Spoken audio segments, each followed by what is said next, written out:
All right, good afternoon, everyone. Thank you for joining us for the Study Abroad Basics for Parents. My name is Chelsea Hodge. I'm the Director of Grants and Research Innovation in the Honors College. I help honors students with study abroad, so helping them start on that journey. And then I also help manage the study abroad grant funding that we have available to honors students. I'm joined today by a few colleagues, and you will hear from Madison Barnes as well. So I'm going to let Madison introduce herself. Yes. Hi, good afternoon, everybody. My name is Madison Barnes. I work in the Office of Study Abroad, and I advise specifically students in the College of Education and Health Professions and the Bumpers College of Ag, Food, and Life Sciences.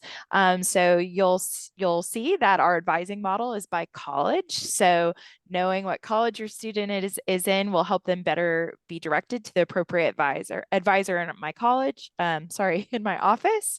And we're going to get started today. I think Chelsea's going to kick us off, and just thank you guys for being here to learn more. And I want to encourage you all that if you have questions throughout, please type those into the chat. I have a couple coworkers who will be managing the chat as I talk and as Madison and I present, so they will be answering as we go. And we'll hopefully have time at the end for your questions as well. So we wanted to create this event for parents because, we talk to students all day long, but we know that parents are also an important part of the process of getting students abroad. So our goal with this presentation is to help you feel knowledgeable and empowered about the process of study abroad, and that you feel good that your student can do this and will have support from the University of Arkansas to help them make it happen. A lot of this presentation is what I present to students as study abroad basics, but I have taken some stuff out that's a bit too granular and added some additional slides that I think is relevant to parents and specifically. So I always start with just this very basic question: what is study abroad? Study abroad simply means that students go to another country, they take classes there, those classes transfer back to the university and contribute to their degree in some way. So what's really crucial about any study abroad is that it must carry academic credit. If there is no academic credit, then it's not study abroad, it's just abroad.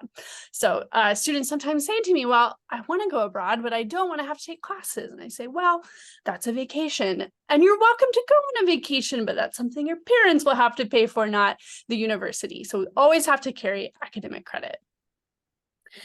And why should students do it? There are both tangible and intangible benefits to study abroad. I think it is one of the quickest, easiest ways to get a meaningful thing on a student's resume that will be meaningful to an employer, to a grad school, to a medical school, whatever the case may be.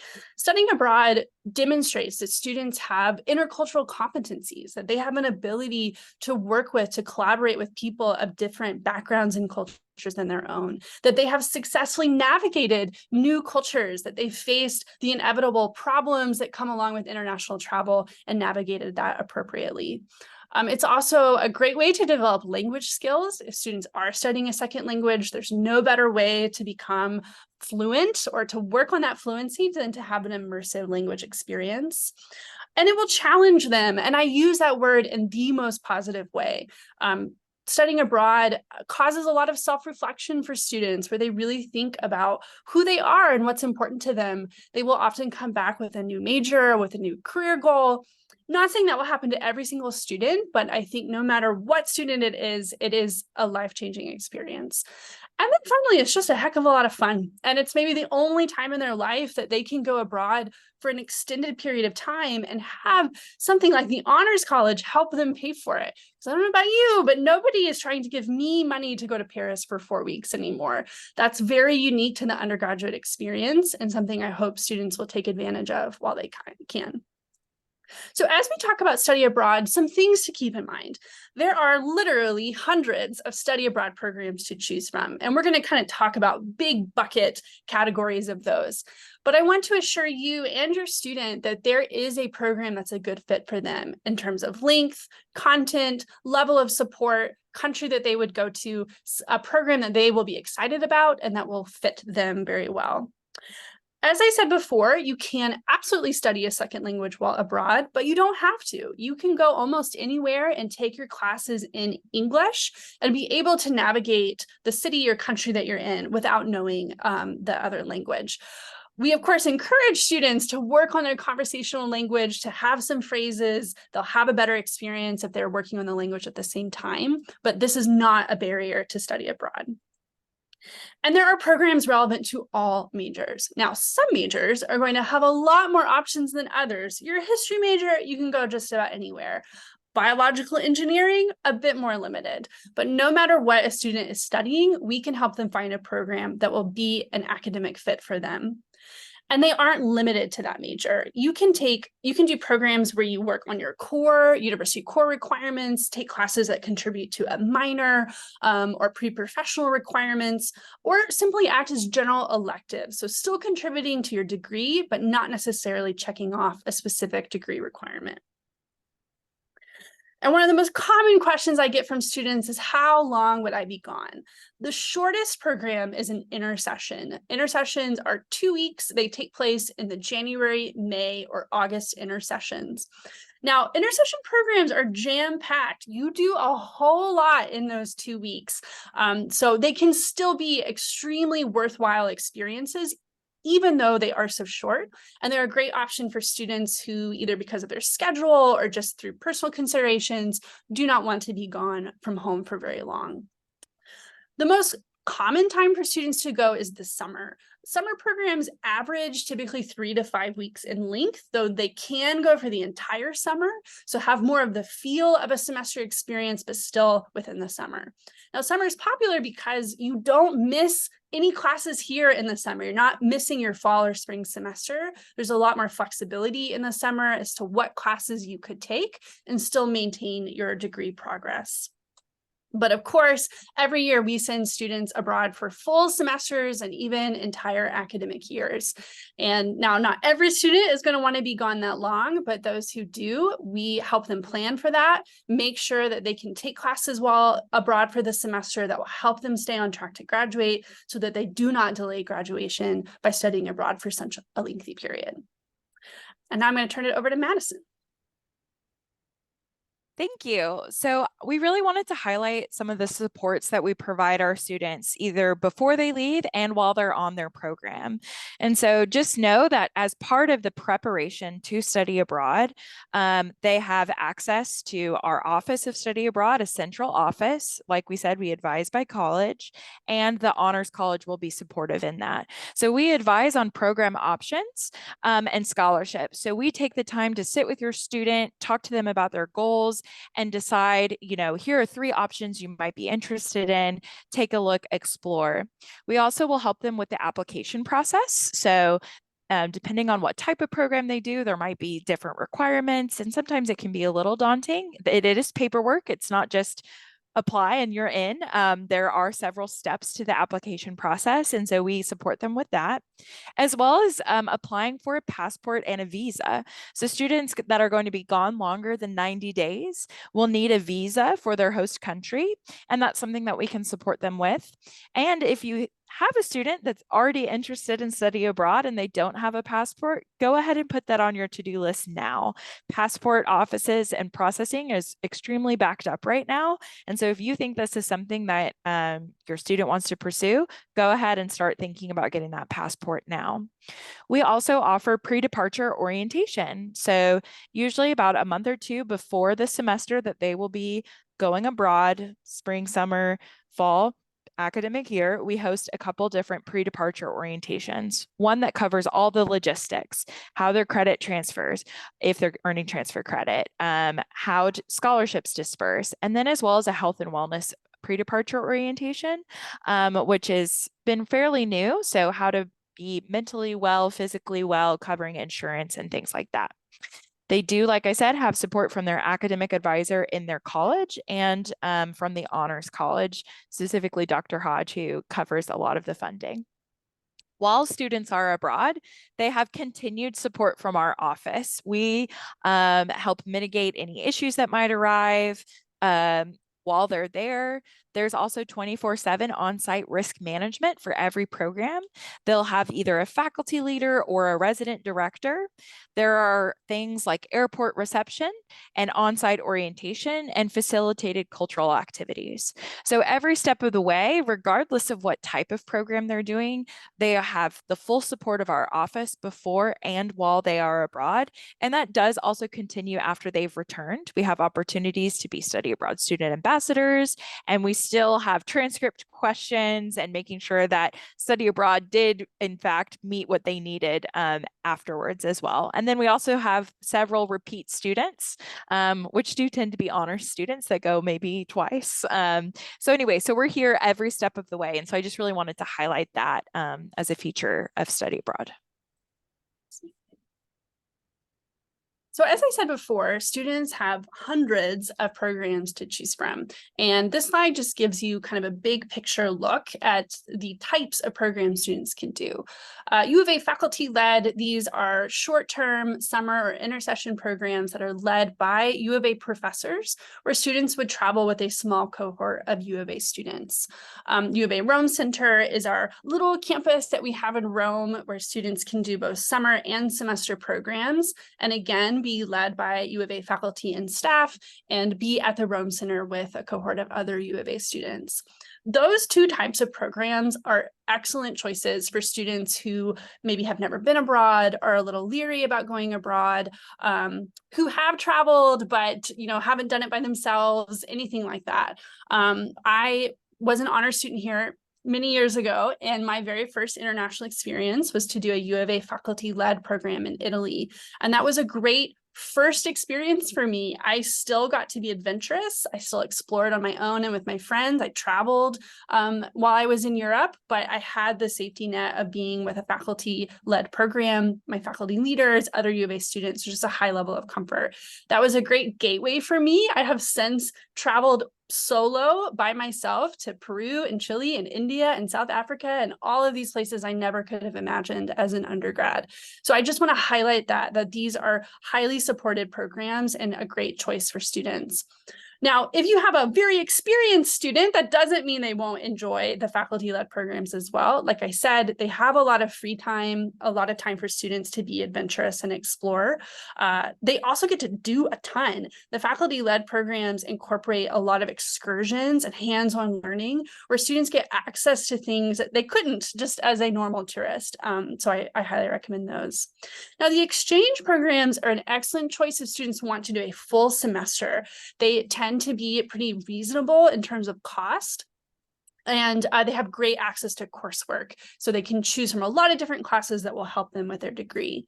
Now, exchange programs are pretty independent. They do still have that 24/7 risk management, but students are expected to be much more independent on these programs than they would with some of these other options. Now, finally, external programs. These are third-party providers. These are companies that run study abroad programs all over the world. We have about a dozen providers that are affiliated with the University of Arkansas. That means we trust them. We think they're really solid companies. We approve our students to do them. And importantly, the Honors College will fund students who are doing these affiliated programs. The external programs, like I said, all over the world, all sorts of different lengths. Some cover very specific topics. Some give students access to all sorts of different courses. But they can be a great choice if students are not finding what they want from the U of A in terms of what they could study or where they could go. Then we would definitely recommend looking at the external programs. Now, I just want to highlight a couple very specific programs that are of interest to honors students. The first of those is the Honors Passport. This is a U of A faculty-led program that goes once a year, and it's always a 2-week intersession in either January or May. And what makes it unique is that it's only available to honors students. So it'll just be a cohort of honors students on this program. The other thing that makes it unique is that it changes destination every time it goes. So we've gone all over the world in the past, and this coming summer, we will be taking students to Japan for a 2-week May intersession program.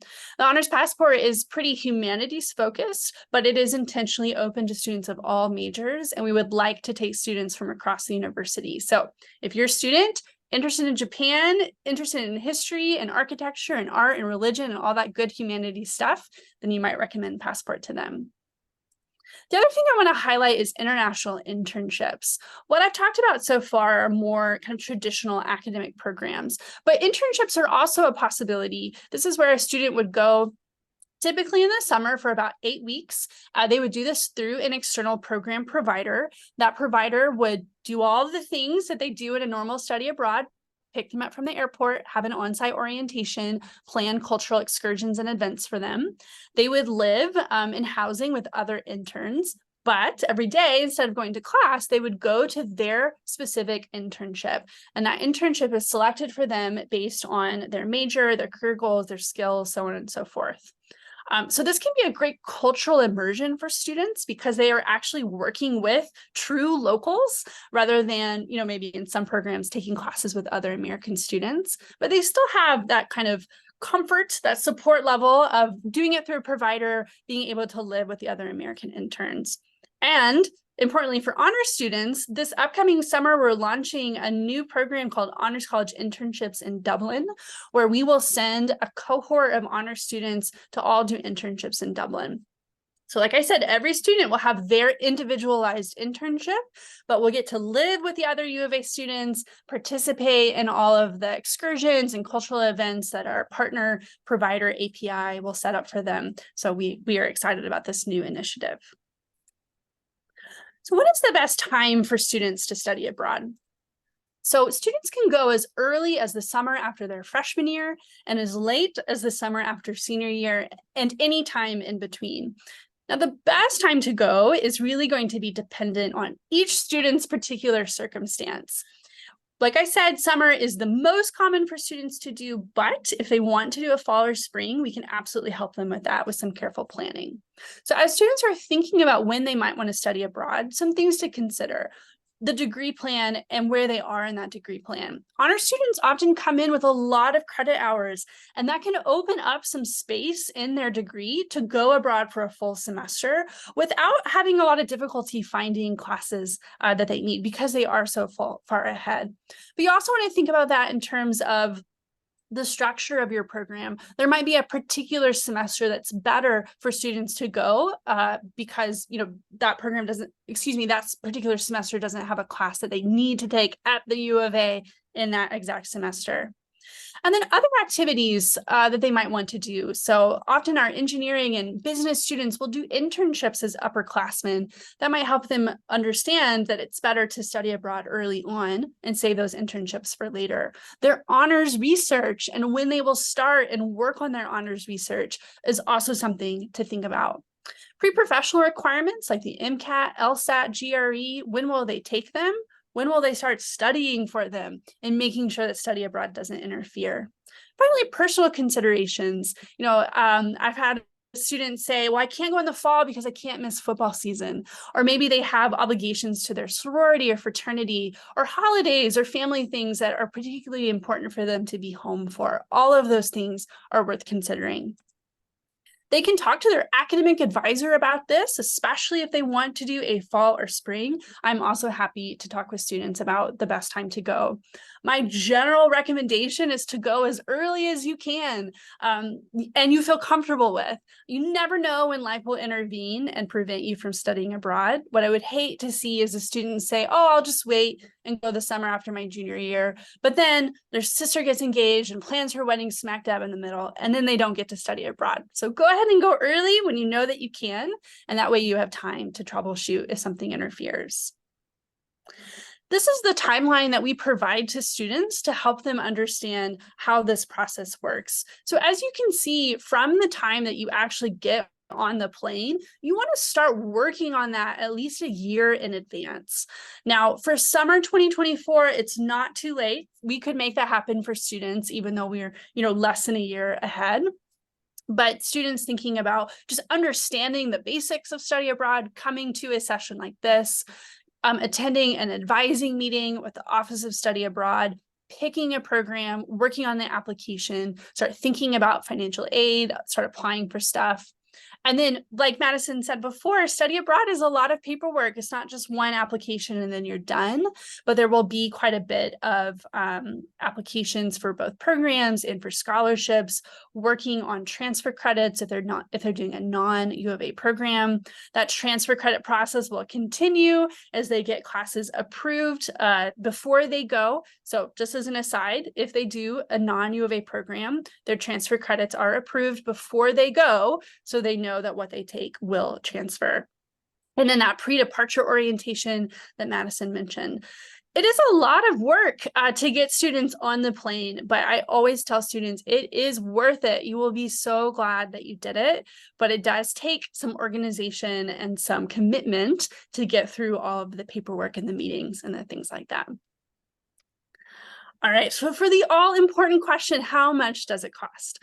The kind of unhelpful answer is that it truly does depend on where they go, how long they're there, what all is included in the program, how much they're getting to do, how much it costs to live in that particular country.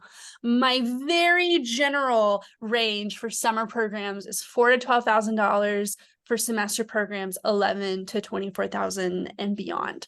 So if students know that they need to be price conscious, that's certainly something we can help with. There are specific programs, specific providers, specific destinations that we can recommend to students because we know that they tend to be more cost savvy than some of the other programs. So we are able to help with that. And then, of course, we want to help students be able to pay for it. There are several scholarships students can apply for at the U of A to help them study abroad. That includes the Honors College Grant, which I'll talk about more in a second. If they do an external program, those providers have their own scholarships, so students can apply directly to their provider for funding as well. If a student goes in a fall or spring, they can typically use the aid that they normally receive. This would include money from the state, like the governors or the challenge, funding from the U of A, like the chancellors, the Silas Hunt, the Honors College Academy, federal aid, sometimes private scholarships that you receive. You would check with the financial aid office, but often those can just be applied to your study abroad. So that can actually make a fall or spring semester much more manageable than students might think, because if you're already using aid in the fall and can get some study abroad scholarships on top of that, that's a lot of aid to put towards your study abroad experience. Whereas the summer, you typically don't have aid in the summer, so you're only working with study abroad scholarships for a summer program. It's just something to keep in mind. If a student has a Pell Grant, then we definitely want them to apply for the Gilman. The Gilman is a national scholarship for students who receive Pell. And even though it is a national competition, our students have been very successful at winning the Gilman, and it is a generous award. You can stack all of these. So we want students to apply for as many things as they can and stack as much as possible. So just like when they applied to college, you're very rarely looking at a dream single scholarship that will cover 100%. You want to apply for as much as you can and stack it. Now, the Honors College Study Abroad Grant is one of, in my opinion, the best scholarships students can receive for a study abroad program. It can cover up to 40% of the total cost of the experience for the student. And this budget here, this just lists for you, when we talk about the cost of study abroad, we're talking about all of these things, not just the base program fee, but the flight, the meals, the lodging, tuition, books and supplies, and so on. So a little bit more about the Honors College Study Abroad Grant. So we fund students at either 20 or 40% of the total cost, depending on how good the application is, or they could get nothing. You know, that as well. And they can apply for this for both U of A and non-U of A programs. We do have some specific rules for what programs we will fund, and students can find all of that on our website. We have lots of deadlines throughout the year. Like I said, not too late for summer 2024. We still have deadlines available. And I just want to emphasize that these are highly competitive grants. And by that, I mean we have very high and specific expectations for what we want applications to look like. So we award a lot of funding. It's not that students, are really fighting tooth or nail with each other for a very limited amount. We have a lot of funding to award, but we only want to fund really high quality applications. The good news is that we don't make this a big mystery. We have very clear resources on our website that outlines for students exactly what we're looking for. I also do a study abroad grant workshop multiple times throughout this semester. There's a recording of that workshop available on our website for students to watch. So if students will take the time to utilize our resources, I feel very confident they will know exactly what they need to do to put forward a competitive application. So a little more information about the funding side. If a student does a U of A program, that program will have a budget estimate on our website. And this is the budget for Health Teams Abroad in Sweden, a summer program that compares the Swedish and American healthcare systems. And I just want to break this down for you a little bit. A billable item, those are these two up here, the U of A program fee and U of A tuition. That means that those costs will be posted to UA Connect, just like a student's tuition and fees during a normal semester. And then they will need to pay off that bill. Non-billable expenses, everything down here.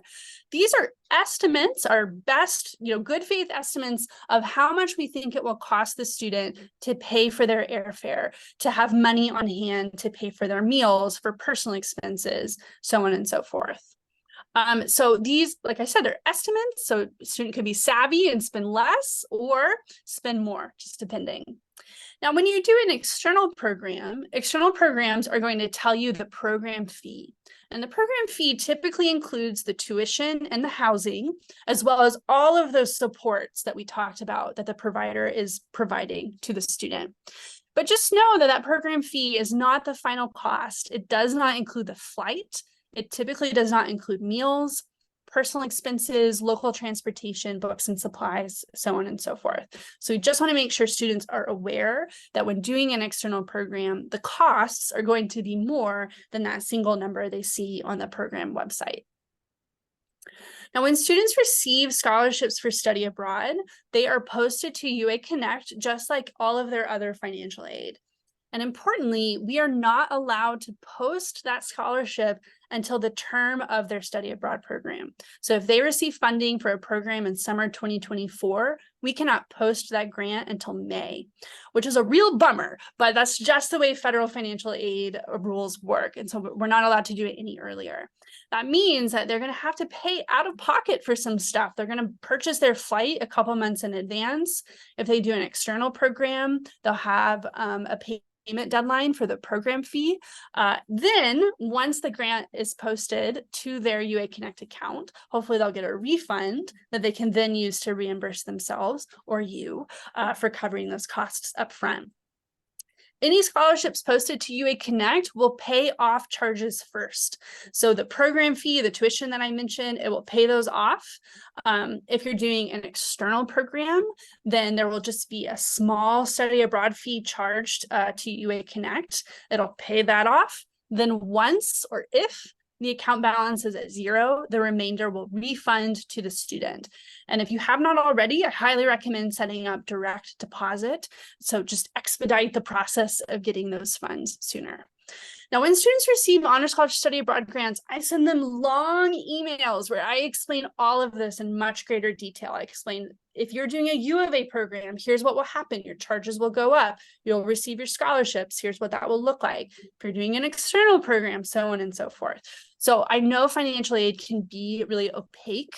It's complicated. We're regulated by all sorts of federal laws, but I try to explain this to students and I'm always available to help answer their questions. So if you have questions, definitely ask your student, hey, did you get an email from Dr. Hodge? Forward that to me because I really want to help you all understand this because I know money is a very important part of this. All right, so all of that sounds great. How will students make it happen? First of all, that's where I come in. I am here for honor students to help them with the process of study abroad, whether that looks like helping them pick a program or talk about different program options or talk about funding and how to prepare a competitive application. But then very importantly, the student also needs to reach out to the Office of Study Abroad. I can help students get started on this process, but the Office of Study Abroad is who's going to get them to the finish line and get them on the airplane. So they always want to be looping in their study abroad advisor, making an appointment with their office as part of this process as well. So some links for you all.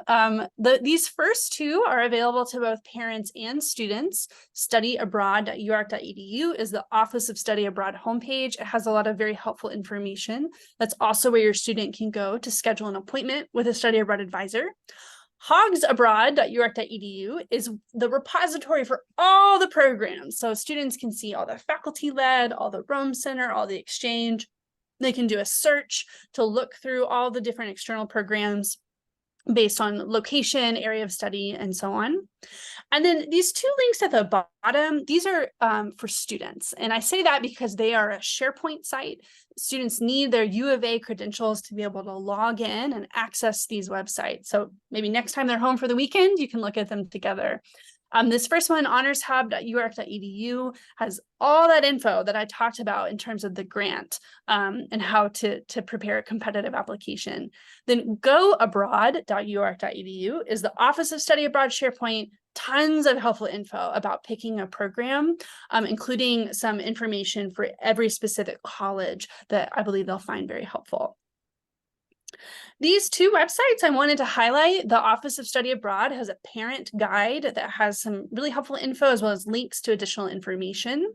And then the second one, a parent guide to study abroad. This is prepared by the Institute of International Education. So this is an external website, but one that we still find very helpful for parents. I will share the link to this recording as well as all of these slides with everyone who attended today. So don't feel like you have to scramble to write those links down. All right, I'm going to turn things back over to Madison. Okay, so this is a lot of information that we've given you guys. There's a lot to process. You guys are asking great questions in the chat, and there are some specific things that you guys can do to help. And so we wanted to highlight those here. So be an encourager. This is like the number one. You guys have been cheerleaders and encouragers and mentors for the entire life of the student, and you will continue to do that. I recently just became a mom, and I'm understanding this as well. And so studying abroad does require a lot of organization, time, and commitment. It's worth it. And so if a student is feeling discouraged, they're thinking, what did I get myself into? This application is endless. Keep motivating them, keep encouraging them, because at the end of the day, the experience is worth it. And so that's like the number one thing we want to ask you guys to do. The next thing is that you can help your student understand the full context and the extent of the cost of study abroad. So like Dr. Hodge mentioned earlier, there are things like flights and program fees and tuition, but there are other smaller items that you can start helping prepare them for, or maybe crowdsourcing through your connections and loved ones of little things like they might need a new suitcase or a small travel backpack or comfortable walking shoes. These are things that we don't really consider as part of that overall cost, but they are additional things, just like travel essentials. And so as the holidays come up or birthdays come up, are there little things that you can do to support your student and study abroad, and small items in ways like that? So that's another thing. Finally, we want you to know when is the right time to step in and help. They're going to ask you a lot of questions. And so they might need a birth certificate for their passport application. Sure, you probably have that and are the owner of that, as you should be. Maybe they need help looking at flight options, or you have some frequent flyer miles or rewards programs that you can kind of offer to help the student navigate that flight booking. And other small things like the international phone plan. I'm sure most of your students are probably still on a family plan of some sort. And so helping them contact that provider and seeing like, what are the options for international travel? What does that look like? So there are definitely times when you need to intervene, when you can step in and help and facilitate that. But there are also some times when we would want you to sort of take a step back and knowing when it's time for that student to rise in the process. And so it does take grit. It does take resilience. You're not going to be able to be abroad with them and help them through every challenge they might face while they're abroad. And so encouraging them and helping them understand that this is a process and that they need to be that owner of the process.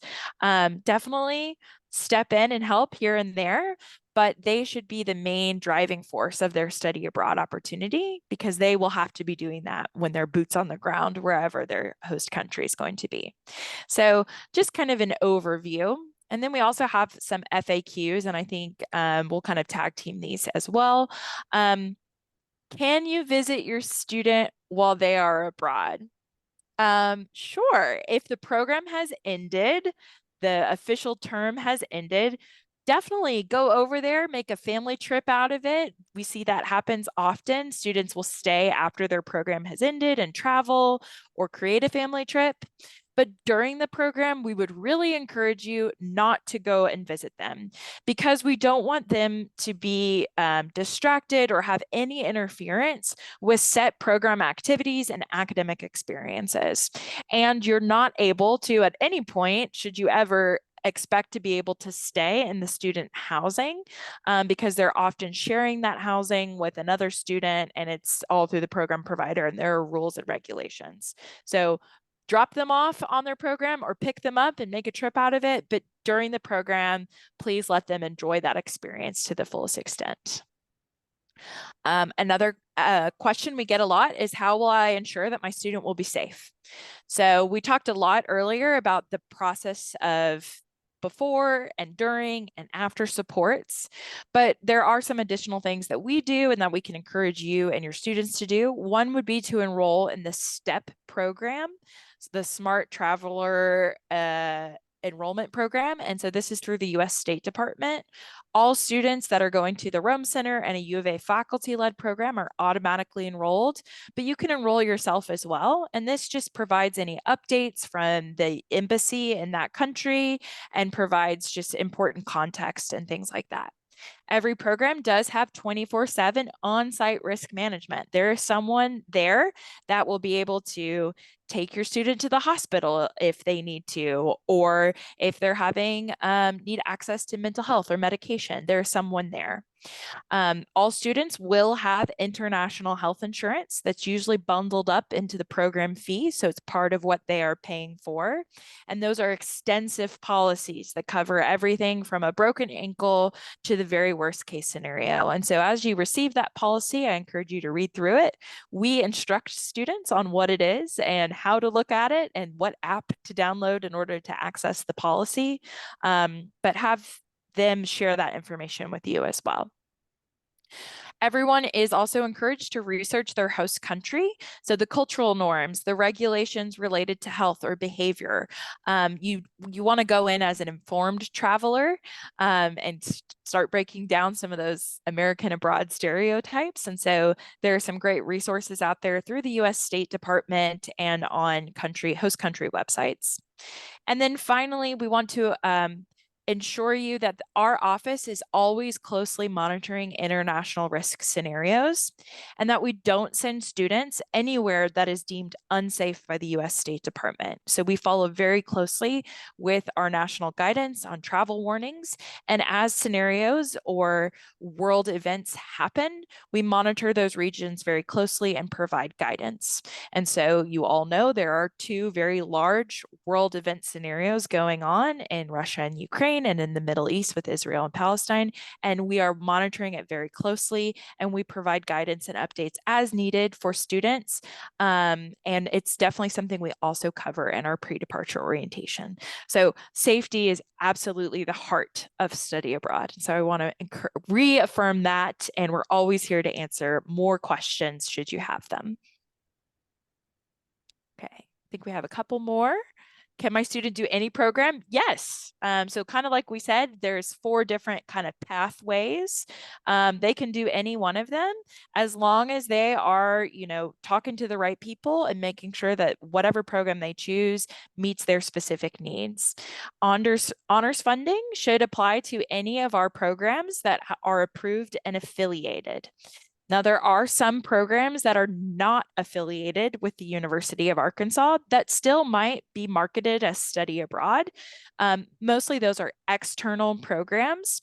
Some of them we could look at a case-by-case basis and approve. And some of them we discourage at all times, like Lead Abroad. And so some of these unaffiliated providers you'll want to really double check with the Honors College and with our office to see if they're eligible for funding and scholarships and financial aid.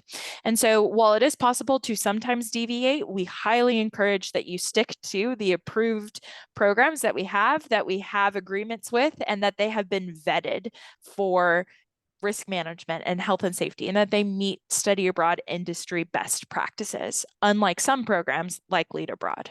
So just wanted to plug that as well.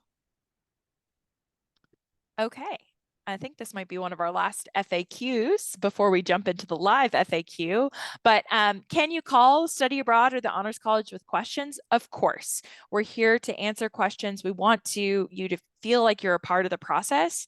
I guarantee you a lot of the times when you do call, we're going to say, hey, your student might have received this information. And so we always want to make sure that the student is in the driver's seat and that we can loop you in when needed and when we're able. So we still do have to comply with FERPA as well throughout the process. So please keep that in mind. If your student is struggling or asking questions, have them reach out to us, but know that if it becomes in a pinch, they're busy, there's something going on, we can talk to you, and we want to include you and make sure you're part of the conversation to the extent that we can.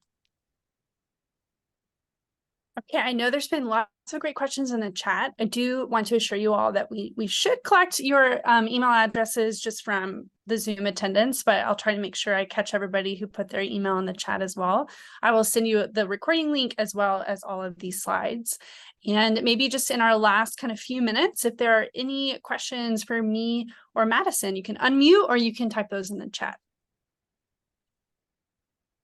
Dr. Hodge, can you just confirm when you usually announce grant decisions?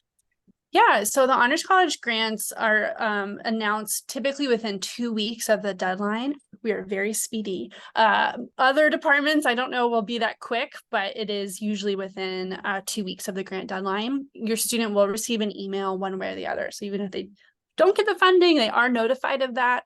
And we allow them to request a reviewer comments if they'd like to know why they weren't funded so that they can hopefully submit next year a more competitive application. Hi, this is JP. Where do we find out more about the internship in Dublin? So I think, Megan, maybe you can drop that link in the chat again. There is a Hogs Abroad site, so you guys can access that and see all about that. And then on that webpage, there's also a link to API has a page about the Honors College internships in Dublin as well. So is there a list of opportunities already being created, or do we go find a separate opportunity in Dublin and then kind of come back to you? So as part of the program, students will be able to apply to specific internship placements. Okay. So API finds those placement opportunities and creates kind of the application portal so students know what they're applying for. If they look at that list and none of them are applicable to their major or their interests, then API will go look for one for them. So we want to make sure that the internship is a good fit. But students are not having to go out and look for their own internship. That's the beauty of the international internship, so that they that process kind of done for them. Okay, I see. Is this only for Dublin or are there other locations?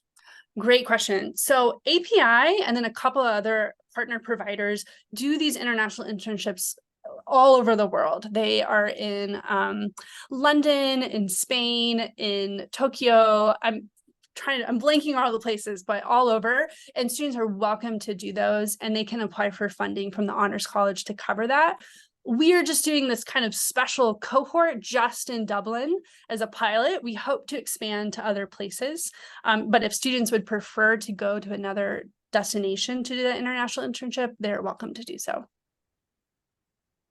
I see another question about Atlantis. That is not a provider that's affiliated. I don't know. Do you know anything about that provider? Atlantis is not a provider that we are affiliated with. And I'm not as familiar with that program. So as your students find these other providers that are not on our recommended list, they can definitely bring them to our office and we can look at them. There are some that are still reputable, but maybe just don't have an official agreement with us, like IES, which some of our other SEC institutions use. And so that would be kind of a one-on-one conversation and working with the Honors College to see if it would be eligible for funding. Mm-hmm. And there have been some non-affiliated providers that we have approved for funding. We are looking at academic credit. Is it academically reputable? You know, Office of Study Abroad is doing their due diligence to make sure that it's a safe program, that they're receiving the support and risk management that they should be. And then we are really on the side of academics. Is this an academically sound program where students are receiving a quality academic experience? And then I see a question, fellowship student receiving outside scholarship grant for study abroad, will it affect study abroad honors grant? So the only time we limit how much funding a student can receive from a study abroad grant is if they have a fellowship, Honors College Sturgis or Bodenhammer Fellowship, and the distinguished governors from the state of Arkansas. If they have both of those things, they are still welcome to apply for a study abroad grant, but we will limit their funding award to $500. Those students are already receiving a very large financial aid package from the Honors College that they can use to study abroad. So we're trying to disseminate our funding to more honors students to help them study abroad as well. We have about 4,000 honors students and only 350 or so fellows. So we're trying to kind of spread the wealth, so to speak. If students have other funding that they want to use for study abroad, that's fabulous. That should not affect their ability to win an Honors College study abroad grant. Okay, you all see our email addresses here. This is my personal email address, the general email for the Office of Study Abroad. We are so appreciative that you came. I hope that it was helpful to you. It's our very first event for parents. So we hope that it was useful, but please do email us with any questions that you have. Send your students our way. I tell students, you're not bothering me. It is my job to help students. So you actually keep me in a job by asking me questions. So please do send them to us. Yes, But, definitely. yes, I hope you all have a great rest of your day, and thanks for joining.